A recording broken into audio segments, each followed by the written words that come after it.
nazali nani ngai mpona banga yo te.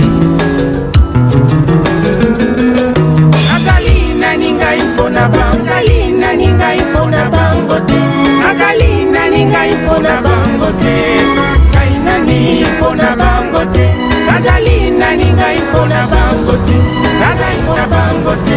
Nazali nani ngai mpona bango te. Ngai nani mpona bango te.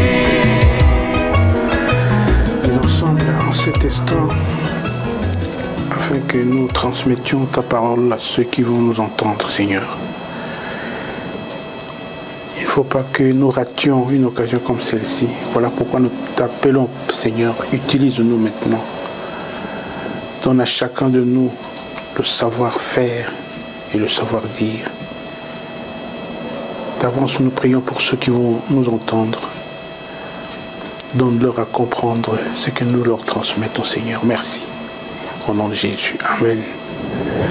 Je vous salue, vous qui me regardez maintenant. Je vous salue au nom de notre Seigneur Jésus-Christ. La fois passée, au cours de l'émission qui a précédé celle-ci, nous avons donné un certain nombre de choses que nous aurions dû gagner, que nous aurions dû bénéficier si nous étions en Dieu et en Jésus-Christ.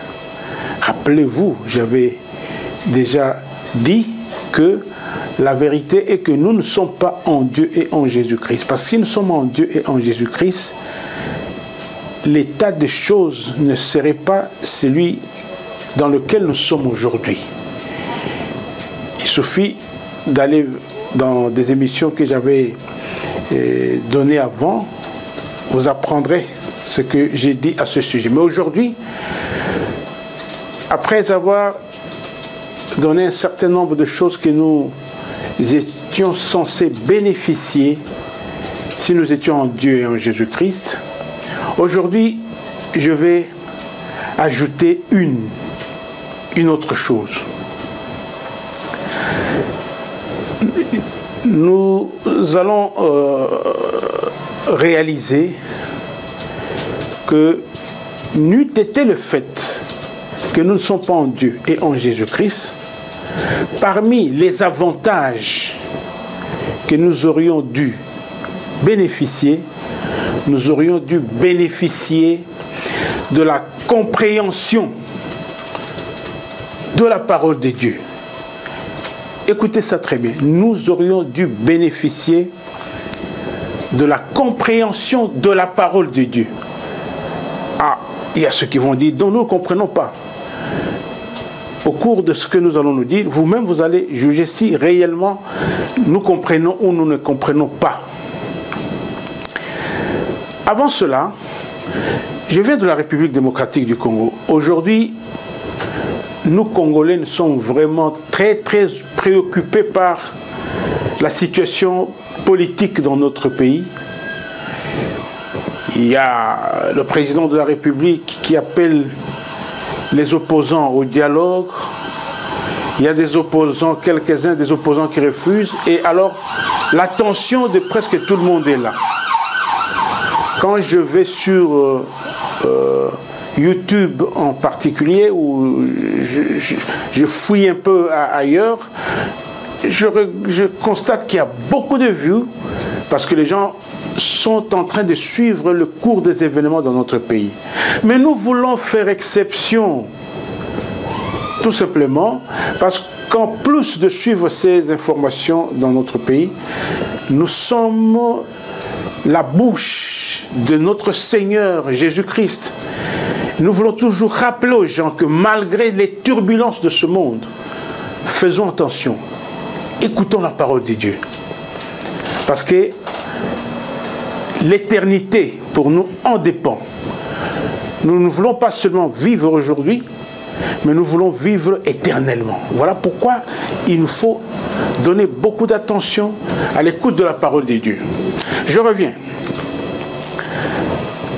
Je dis aujourd'hui, nous aurions dû bénéficier de la compréhension de la parole de Dieu. Vous savez, avant l'arrivée de Jésus, Dieu n'a jamais dit que lorsque Jésus allait venir, tout le monde allait comprendre ce qu'il allait dire. Non, Dieu n'a pas dit ça. Je vais vous le prouver en vous donnant, en le faisant lecture d'un verset. Je vais en Ésaïe 6, 9. Et aimez écouter la parole de Dieu, aimez écouter lorsque nous lisons, parce qu'il y a aussi des gens, dès que vous lisez, c'est comme si je vous les mettais mal à l'aise. Non, nous devons, moi ce que je fais, je dois prouver que ce que je vous dis vient de la parole de Dieu. Je veux lire Ésaïe 6, verset 9. Il dit alors, va et dis à ce peuple, le peuple juif évidemment, vous entendrez et vous ne comprendrez point. Vous verrez et vous ne saisirez point. Vous avez entendu? Vous entendrez et vous ne comprendrez point. Donc il n'est pas dit que quand Jésus est venu, quand il parlait, les gens qui entendaient, écoutaient, comprenaient. Ce n'est pas comme ça. C'est dans l'Ancien Testament que j'ai pris ce verset. Nous pouvons aussi, vous pouvez trouver, disons, cet avertissement à l'avance, que ceux qui allaient entendre n'allaient pas tous comprendre. Vous pouvez trouver ça en Ézéchiel 12, 2, en Matthieu 13, 14, en Marc 4, 12, en Luc 8, 10, et en Actes des Apôtres, chapitre 28, 26 à 28. Donc, vous devez le savoir. Ce qui signifie que même nous qui aujourd'hui ne sommes pas en train de vivre Jésus-Christ, parce qu'il n'est pas visible parmi nous, mais nous avons la parole de Dieu en général et la parole de Jésus en particulier. Il n'est pas dit que lorsque vous lisez la parole, vous devez automatiquement comprendre. Ce n'est pas ce qui est dit. Non, non, non, non, non, ce n'est pas ce qui est dit. Alors, vous réalisez que si nous ne bénéficions pas de la compréhension de la parole de Dieu, vous pouvez vous imaginer ce que cela représente. C'est comme si nous croyons en vain. C'est comme si nous écoutons cette parole en vain. C'est comme si nous lisons cette parole en vain. Alors, nous allons apprendre ici comment les autres sont arrivés à comprendre la parole de Dieu. L'apôtre Paul,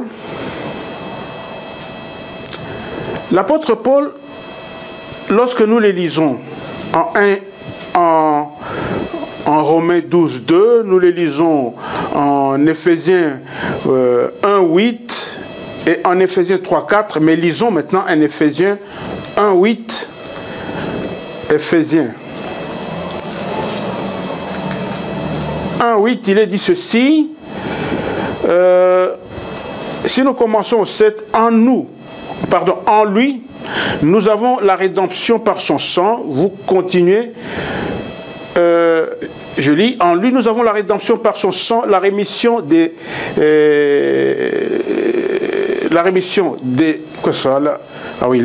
péchés selon la richesse de sa grâce, que Dieu a répandue abondamment sur nous par toute espèce de sagesse et d'intelligence. Écoutez, sa grâce que Dieu a répandue abondamment sur nous. Celui qui dit nous, d'abord c'est l'auteur de cet épître qui est l'apôtre Paul. Il dit sur nous, Dieu a répandu toute espèce de sagesse et d'intelligence. Voilà. Donc, je vous donne l'idée qu'avant de comprendre la parole de Dieu, il faut d'abord avoir reçu l'intelligence dont il est ici question, la sagesse dont il est ici question. Paul nous dit qu'il faut d'abord recevoir qu'eux, ils ont reçu l'intelligence. Alors vous comprenez de quelle intelligence il s'agit. Ce n'est pas seulement l'apôtre Paul qui l'a révélé, Mais Jean aussi l'a révélé. L'apôtre Jean, il suffit d'aller en 1 Jean 5, 20.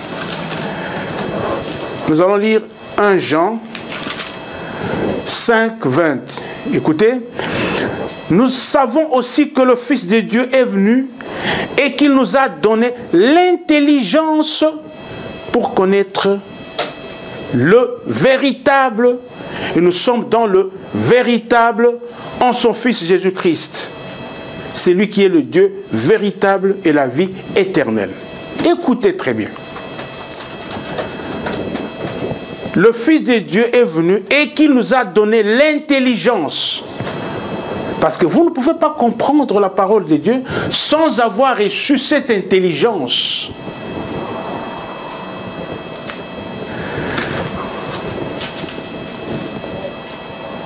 Alors, mais il s'agit de quelle intelligence?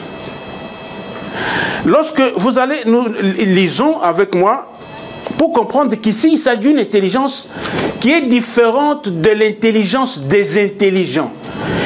Il est question de recevoir de la part de Dieu la sagesse qui est au-dessus de la sagesse des sages. Quelqu'un me dira, mais comment vous le savez? Nous allons lire d'abord Ésaïe 29, 14. Ésaïe 29, 14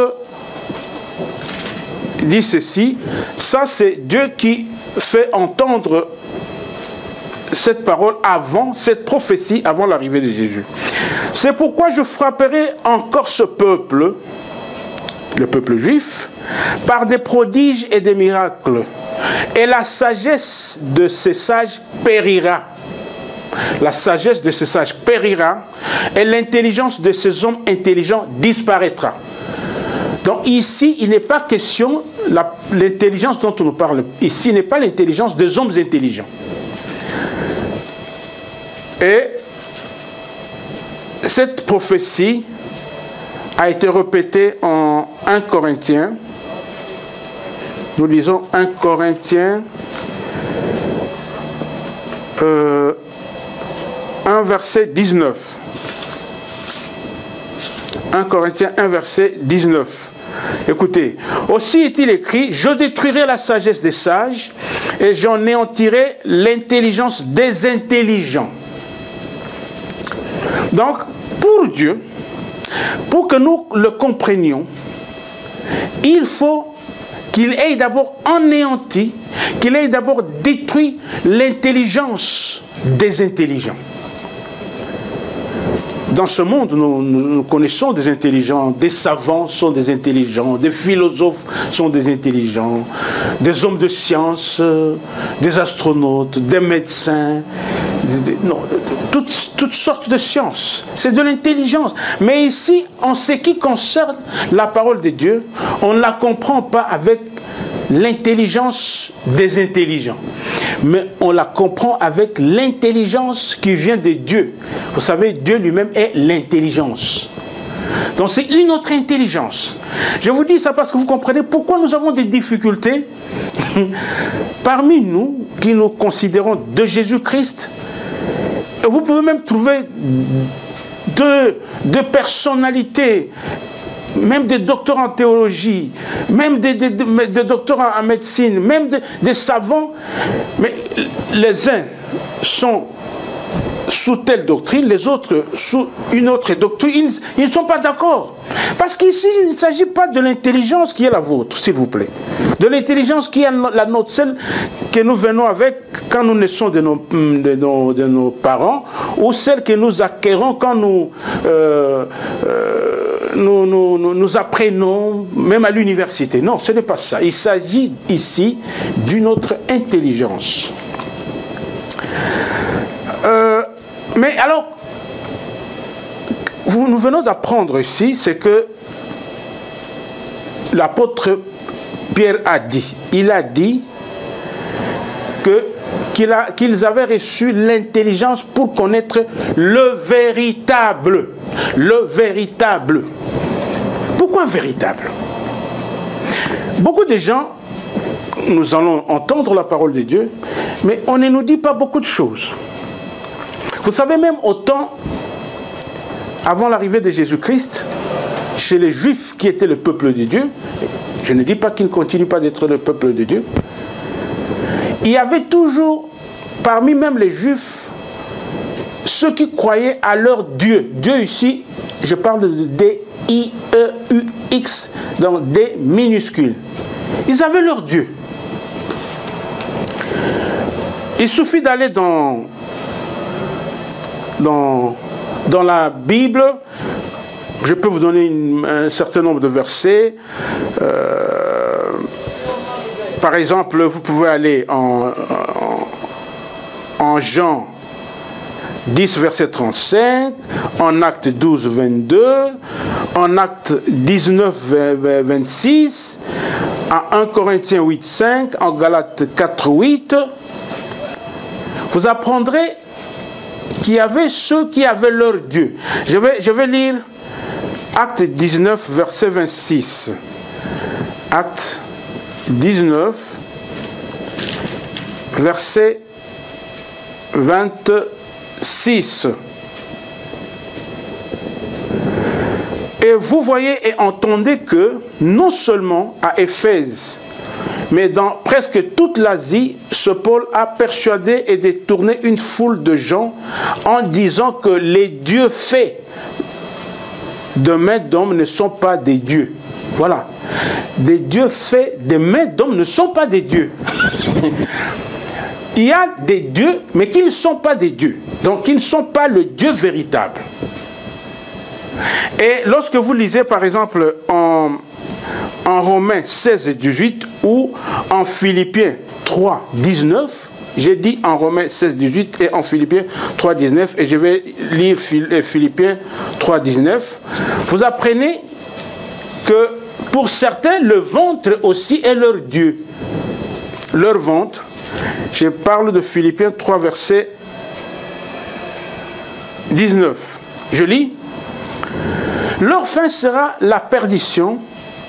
Ils ont pour Dieu leur ventre. Donc Dieu avec des minuscules. Ils mettent leur gloire dans ce qui fait leur honte. Ils ne pensent qu'aux choses de la terre. Comme vous le savez aujourd'hui, beaucoup de prédicateurs ne pensent qu'aux choses de la terre. Ah, une occasion pour nous demander si ils n'ont pas pour Dieu leur ventre. Sinon, il y a des dieux minuscules avec des minuscules qui ne sont pas le Dieu véritable.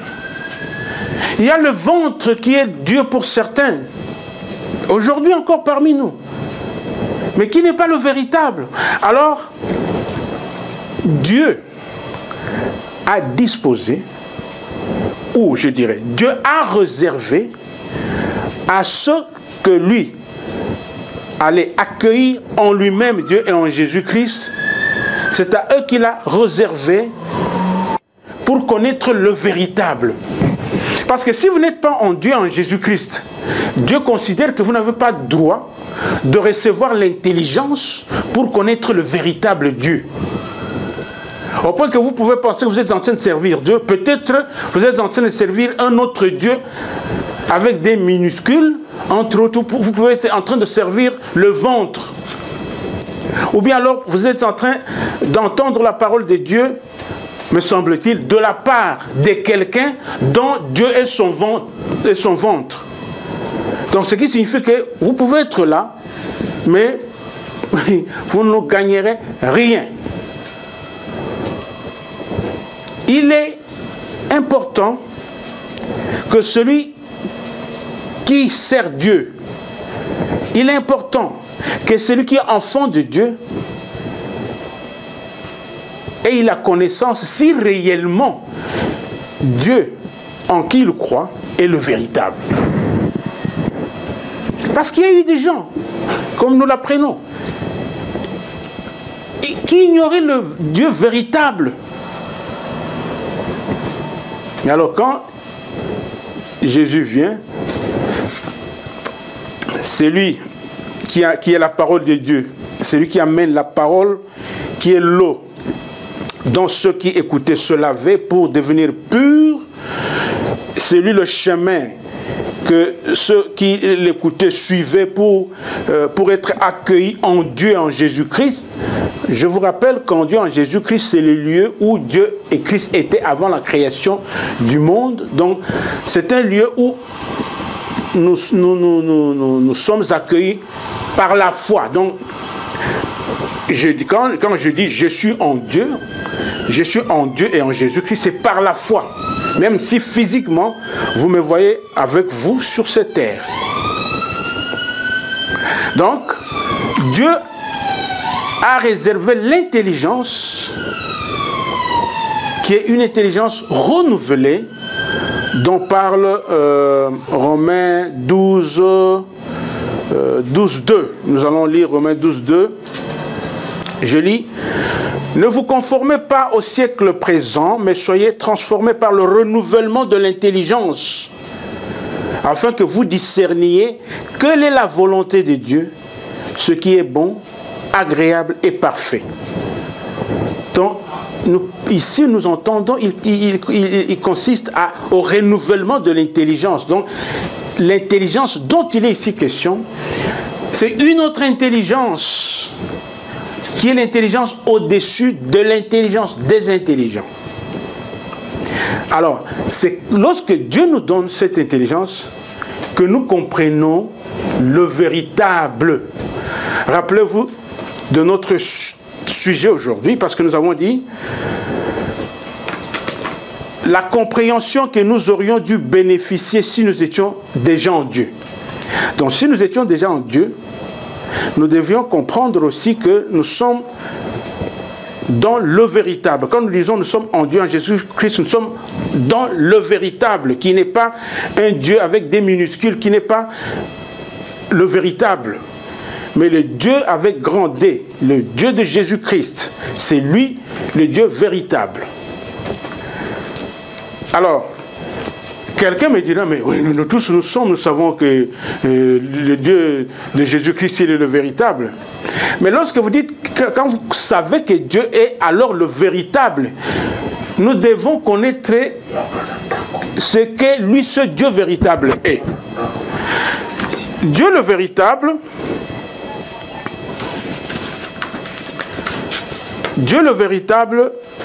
il est tout. Comme Christ, son Fils, l'est aussi. Dieu est tout. Aujourd'hui, nous n'allons pas dire tout ce que Dieu est, tout ce que Jésus-Christ est, mais nous allons prendre deux éléments.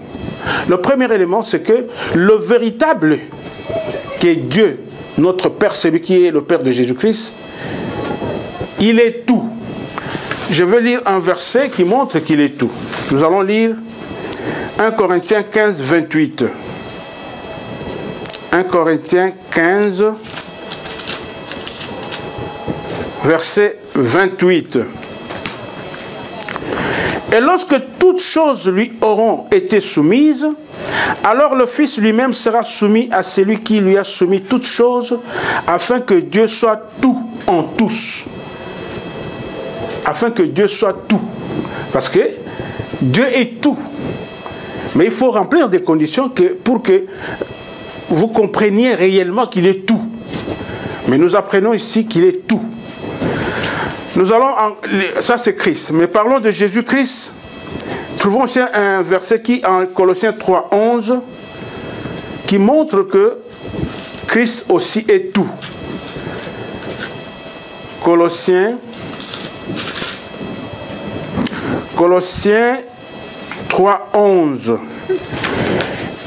Il n'y a ici ni grec, ni juif, ni circoncis, ni incirconcis, ni barbare, ni scythe, ni esclave, ni libre, mais Christ est tout en tous. Christ est tout en tous. Tout. Dieu, le véritable, il est tout. Christ, le véritable, il est tout. Ça, c'est un. Alors, vous comprenez que lorsque vous avez tout, vous n'avez pas besoin de quoi que ce soit. N'est-ce pas vrai?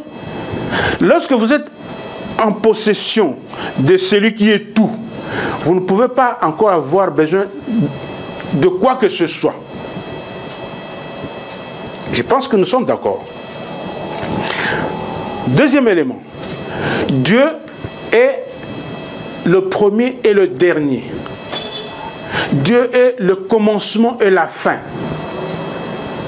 Nous tous qui écoutons la parole de Dieu, nous avons ces mots qui résonnent dans nos têtes, parce que de temps en temps, nous avons appris que Dieu est le commencement et la fin, Dieu est le premier et le dernier.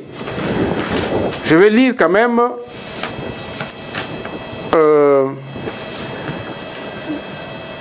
des versets qui montrent que réellement Dieu est le commencement et la fin.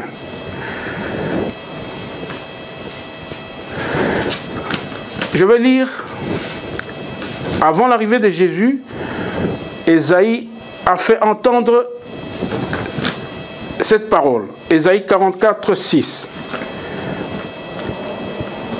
Ésaïe 44,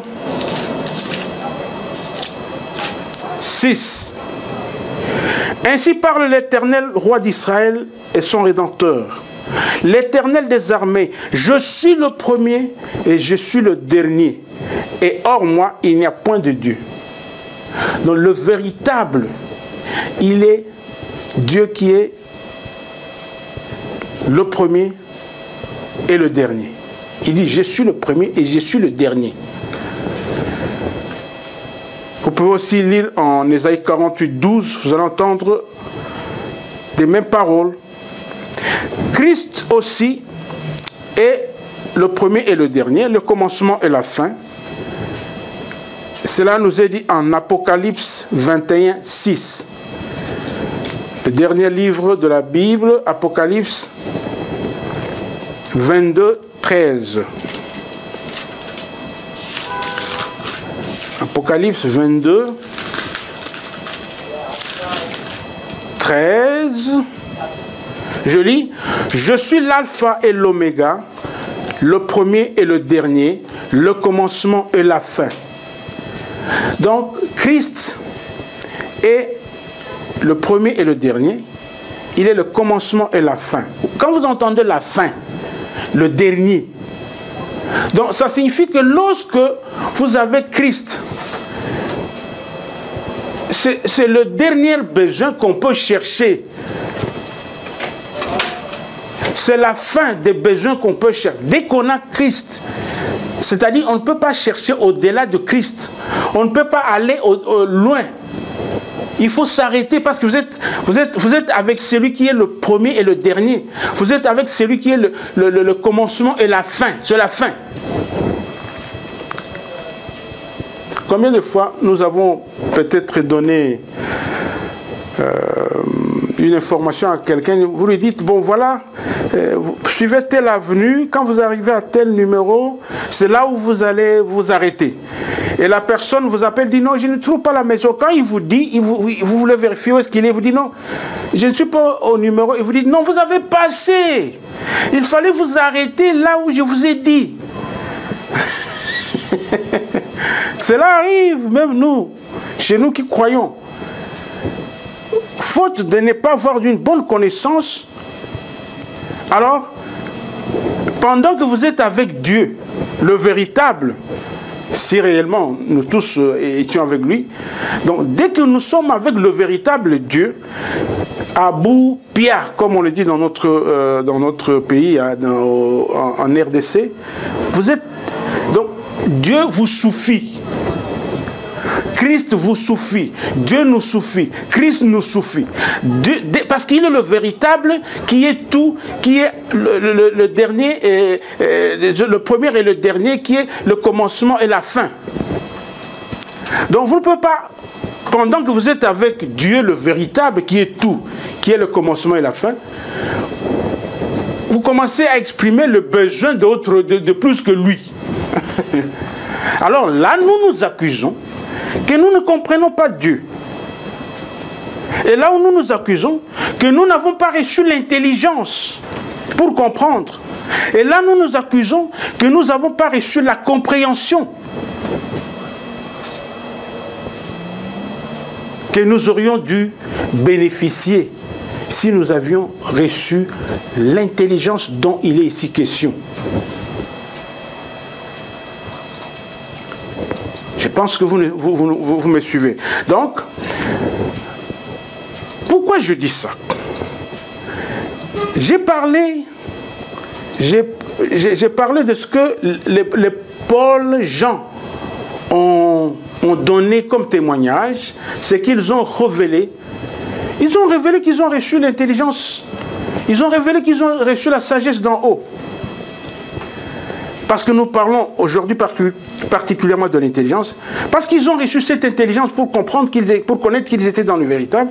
Voilà pourquoi ces apôtres, les Paul, les Jean, les Pierre, les André, tous ces gens-là n'avaient plus encore besoin ni du christianisme, ni du catholicisme, ni du pentecôtisme, ni du kimbanguisme, ni de témoins, d'appellation témoins de Jéhovah, et que sais-je encore. Parce que lorsque vous êtes avec celui qui est le premier et le dernier, lorsque vous êtes avec celui qui est le commencement et la fin, vous vous arrêtez là-bas. C'est lui le Dieu véritable, différent des dieux que les gens se fabriquent, des idoles que les gens se fabriquent. Est-ce que nous pouvons prouver vraiment que nous, on a compris, que nous avons compris vraiment que nous sommes dans le véritable? Nous avons compris que c'est lui le Dieu qui est le tout, qui est tout, qui est le premier et le dernier. Nous ne pouvons pas le prouver. Parce que nous nous retrouvons avec des choses que ceux qui ont eu cette compréhension, ceux-là n'avaient pas ces choses-là. Aujourd'hui, nous querellons, nous discutons. Il y a, par exemple, les catholiques pensent qu'ils ont raison, les protestants disent qu'ils ont raison, et disent non, vous les catholiques, vous avez tort, et les pentecôtistes disent que... Mais est-ce que ceux qui nous ont précédés dans la foi en Jésus-Christ, étaient-ils ce que nous sommes aujourd'hui? Non. Les Paul, les Pierre, les André, les Jacques n'étaient pas ce que nous sommes. Ils n'étaient ni pentecôtistes, ils n'appartenaient ni à ce que nous appelons aujourd'hui Église de réveil, ni au kimbanguisme, ni au protestantisme, parce que eux, ils ont eu l'intelligence qui leur a permis de comprendre que lorsqu'on est avec le véritable Dieu, c'est qu'on est avec tout, et lorsqu'on a tout, on n'a pas besoin de quoi que ce soit de plus. Il y a un verset dans la Bible, je vais lire 2 Jean, la seconde épître de Jean, c'est une épître qui n'a pas de chapitre. Le verset 9 dit ceci. Quiconque va plus loin et ne demeure pas dans la doctrine de Christ n'a point Dieu.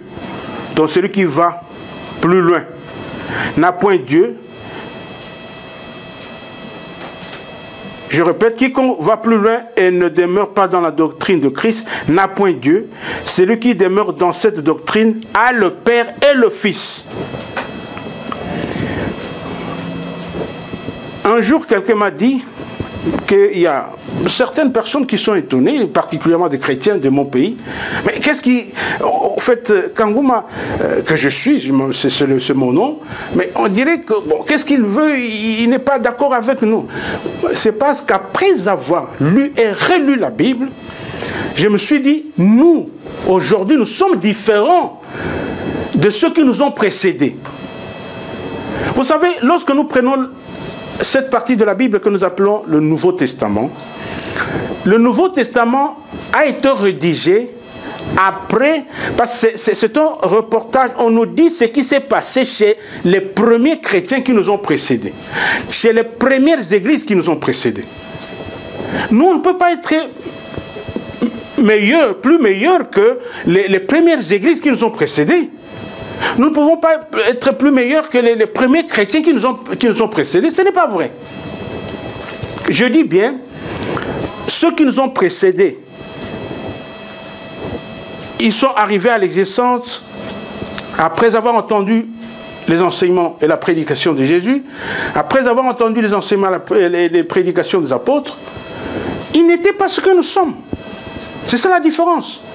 Parce que eux, ils ont compris, ils avaient la compréhension selon laquelle Dieu de Jésus-Christ étant le véritable, Dieu de Jésus-Christ étant celui qui est tout, celui qui est le premier et le dernier, celui qui est le commencement et la fin. Dès qu'on est avec lui, on ne peut pas avoir besoin de quoi que ce soit. Mais nous retrouvons avec des choses que nous avons ajoutées, ce qui prouve que nous n'avons pas compris.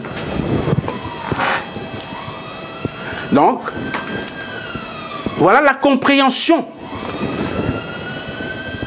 qui nous manque.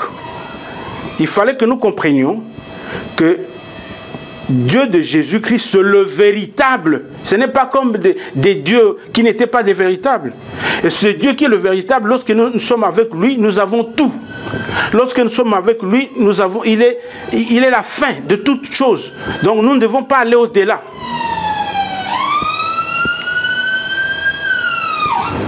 Bien-aimés, voulez-vous continuer d'être sans intelligence? Intelligence qu'avaient reçue les apôtres et ceux qui étaient avec eux dans leurs églises. Nous devons nous repentir. Nous devons nous repentir parce que lorsque nous nous repentons de la repentance du salut, Dieu nous accueille en lui. Et quand nous sommes en Dieu, des religions sont parties. Parce qu'on ne peut pas être à la fois avec Dieu et avec une religion. Lorsque nous sommes avec Christ, nous ne pouvons pas être... Parce que Dieu est tout. Donc quand nous avons celui qui est tout, nous n'avons pas besoin d'une autre chose, même pas d'une religion, même pas d'une dénomination, même pas de notre doctrine que nous nous sommes confectionnés. C'est ça la vérité. Mais nous nous sommes privés de cette compréhension parce que nous nous retrouvons avec des choses anciennes que nous avons ajoutées pendant que lorsque nous sommes avec Dieu, nous ne pouvons rien ajouter. C'est une grâce que Dieu nous fait de nous faire entendre ces choses pour qu'avant que nous allions dans la tombe, nous rectifions les choses, nous corrigions les choses. Mais cette compréhension nous a manqué. Commençons par nous repentir, remplir des conditions pour que Dieu nous accueille en lui et en Jésus-Christ. Ainsi, il va nous donner cette compréhension. Que notre Dieu soit avec chacun d'entre nous. Bye bye.